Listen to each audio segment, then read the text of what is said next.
माहितीये, ती पिंकीची पोरगी पळून गेली. काय सांगती? पिंकीची पोरगी पळून गेली? कस काय ग? अहो ते घरात आग लागली होती. अच्छा, म्हणजे घरात आग लागली होती म्हणून पळाली का?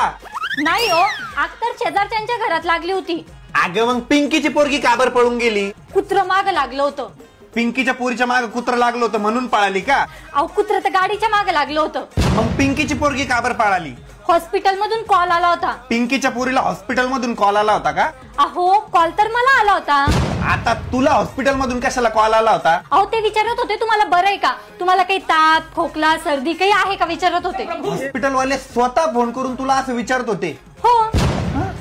असं का बरं? अहो त्यांच्याकडे गिऱ्हाईक नसल म्हणून. मग पिंकीची पोरगी का बरं पळून गेली? पोराचं लफडं होतं. तरी वाटलंच मला की पिंकीच्या पोरीचं एखाद्या पोरासोबत लफडं चालू आहे म्हणून. अहो लफडं तर त्या दीपिकाच्या पोरीचं चालू होतं. अगं मग पिंकीची पोरगी का बरं पळून गेली? त्या दीपिकाच्या पोरीचा पाय फ्रॅक्चर झाला होता, गटारात पडली होती बिचारी. अच्छा, दीपिकाच्या पोरीचा पाय फ्रॅक्चर होता म्हणून ते पोरग पिंकीच्या पोरीला घेऊन पळून गेलं का? अहो पोरग तर पळूनच नाही गेलं.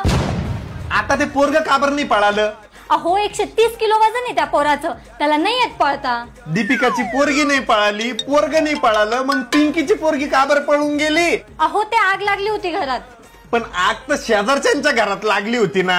हे तर मीच तुम्हाला सांगितलं. ए टू झेड सगळं सांगितलं, पण हेच सांगितलं नाही की पिंकीची पोरगी का बरं पळून गेली. अहो हे तर त्यांचं पर्सनल मॅटर आहे, आपल्याला काय करायचंय.